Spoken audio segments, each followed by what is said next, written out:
Assalamualaikum Bun, welcome back to my channel Bunda Kun Queen. Apa kabar Bun? Semoga sehat selalu ya dan rezeki kita semakin banyak dan melimpah. Udah awal bulan nih, pasti udah gajian kan Bun? Ini waktunya kita untuk budgeting bulanan. Ayo, udah buat budgeting bulan November belum? Nah, di video kali ini aku akan sharing cara aku membuat budgeting bulanan dan di sini aku udah siapkan uangnya juga. Tapi ingat, sebelum kita buat budgeting bulan baru, pastikan kita sudah buat evaluasi budget sebelumnya ya. Nah, di sini aku akan buat evaluasi budget dulu untuk bulan Oktober. Alhamdulillah masih ada sisa-sisa kehidupan di sini Bun, meskipun hanya 5 ribuan, 1000-an, dan 2000-an. Yang biasanya aku ambilin sisanya ini buat jajan seblak, jajan bakso, kali ini aku sisain aja dan gak aku ambil sama sekali untuk dievaluasi di akhir bulan. Agar kita lebih semangat aja gitu kalau misalkan di dompet pintar ada nyisa, meskipun nominalnya receh gak apa-apa. Jadi rasa lelah budgeting kita itu terobati karena di akhir bulan masih ada sisa yang bisa kita alokasikan untuk isi sinking fund. Kalau ada sisa uang seperti ini, biasanya aku alokasikan untuk sinking fund. Kalau teman-teman gimana? Yuk jawab di kolom komentar yuk. Alhamdulillah di bulan ini aku gak over budget lagi dan masih aman sampai akhir bulan. Meskipun di bulan ini ada kejadian tidak terduga, jadi kemarin itu aku harus ganti kartu perdana aku karena lewat masa tenggang dan ternyata untuk aktivasinya itu butuh biaya besar. Nah, setelah dihitung ternyata bulan ini aku dapat 30.000 dari sisa uang budgeting bulan Oktober. Pokoknya happy banget kalau akhir bulan ada sisa seperti ini, merasa aku sudah berhasil gitu membuat budgeting selama 1 bulan. Nah, untuk uangnya ini aku akan masukkan ke celengan target 1 juta. Jadi di sini aku lagi kejar target untuk beli kasur lipat. Jadi aku alokasikan semuanya ke celengan ini. Meskipun recehan, tapi insya Allah tetap bermanfaat. Setelah kita buat evaluasi bulanan dan ketahuan nih bahwa budget bulan Oktober ini gak minus, kita lanjut untuk membuat budgeting bulan November. Nah, kali ini aku akan pakai binder financial planner ini dari budgeting aja. Jadi dalam pembelian paketnya ini sudah dapat 1 paket template untuk budgeting selama 1 bulan, dimana di dalamnya ada catatan untuk menulis pemasukan, pengeluaran, juga evaluasi budget bulanan.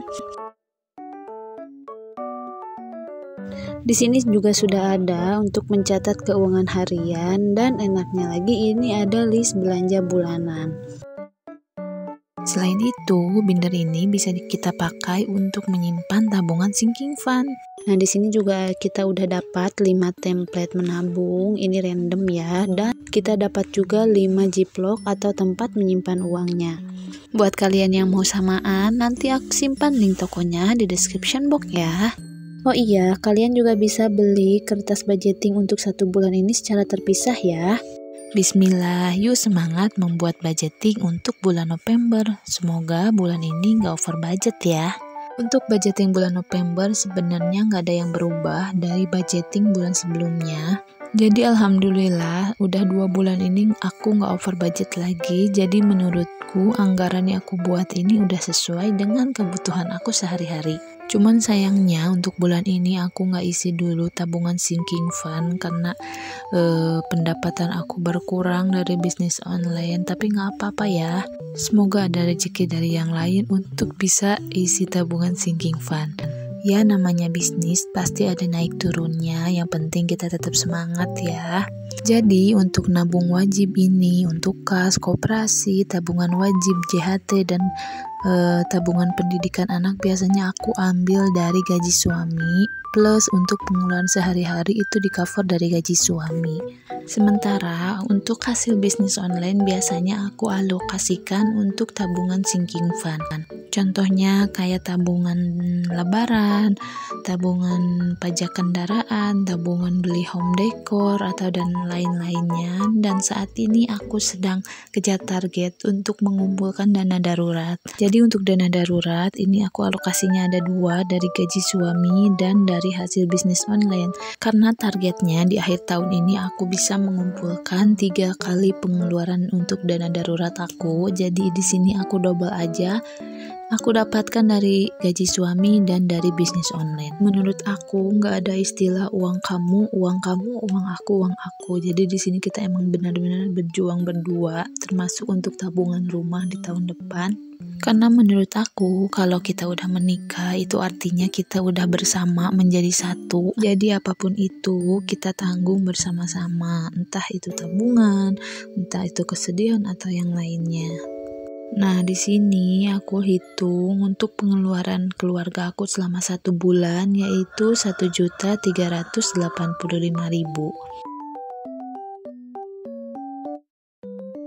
Jadi di sini aku udah siapkan uangnya untuk pengeluaran kebutuhan sehari-hari aja sebesar 1.385.000.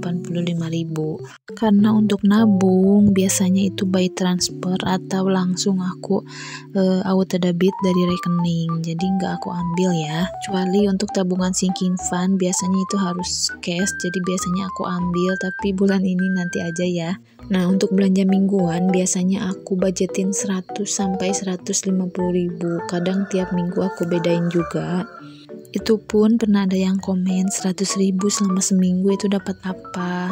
Sebenarnya kita nggak bisa ngukur keuangan keluarga aku, kebutuhan keluarga aku dan keluarga kalian seperti apa, pasti beda ya. Karena nggak harus disamakan nominalnya, tiap keluarga itu pasti punya kebutuhan dan keinginan yang berbeda. Jadi nggak bisa disamaratakan ya. Kalian boleh meniru metode budgetingnya, tapi tidak dengan nominalnya ya, karena setiap keluarga punya kebutuhan yang berbeda. Karena sebanyak apapun kebutuhan keluarga kita, harus kita sesuaikan dengan pemasukan ya. Jangan sampai kita memenuhi kebutuhan, tapi pemasukan kita kurang, jadi nantinya besar pasak daripada tiang. Jangan sampai seperti itu. Sampai pernah ada yang komen, Bun, gimana cara budgetingnya sementara gaji 1 juta, pengeluaran sebulan itu 1,5 juta. Ya solusinya cuma 2. Yang pertama, tekan pengeluaran, kurangi pengeluaran. Kalau memang nggak bisa, berarti harus mencari pemasukan lain. Itu aja kok. Jadi nggak usah mencari-cari alasan, menyalahkan ini dan itu. Jadi kita harus semangat aja cari pemasukan tambahan, entah itu dari jualan di rumah, jualan online, jadi reseller atau apapun itu. Nah, di sini aku udah selesai untuk budgeting bulan November dan langsung ke staffing ya. Alhamdulillah kalau udah gajian, seneng banget dompet pintar kayak gini udah penuh lagi. Harapan setiap bulan pasti sama ya, nggak over budget dan di akhir bulan itu masih ada sisanya. Tenang rasanya kalau udah budgeting dan cash stuffing seperti ini, karena biasanya kalau aku belum bikin budgeting, aku nggak berani pakai uang gaji ini dulu. Kalau misalkan udah buat budgeting seperti ini, jangan sampai kita lupa untuk mencatat pengeluaran harian kita. Di sini template-nya udah ada ya, jadi kita tinggal catat aja sesuai kategori pengeluaran, misalnya belanja mingguan, belanja apa aja gitu. Catat, kita jadi lebih tahu loh uang itu dipakai untuk apa, untuk beli apa aja dan kemana aja. Jadi kita juga tahu mana yang bisa kita tekan pengeluarannya. Nah, karena di sini ada list belanja bulanan, jadi aku sekalian aja tulis apa yang harus aku beli di bulan ini. Jadi biasanya sebelum aku pergi belanja ke minimarket untuk belanja bulanan, aku buat list dulu seperti ini. Aku cek dulu stok di rumah yang emang benar-benar habis atau nggak cukup untuk sebulan ke depan, baru aku beli. Jadi di sini aku nggak nyetok banyak-banyak. Jadi disesuaikan aja dengan kebutuhan dan budget yang udah kita buat ya, jangan sampai over budget. Nah, biasanya aku sering kebobolan itu karena beli cemilan, beli makanan atau jajanan anak. Padahal itu udah ada budgetnya tersendiri, tapi malah aku masukkan ke sini. Kepanjangan kayaknya kalau dibahas di video kali ini. Alhamdulillah untuk budgeting, cash stuffing, dan list belanja bulan aku udah siap. Semoga menginspirasi. Terima kasih sudah menonton video ini. Assalamualaikum warahmatullahi wabarakatuh.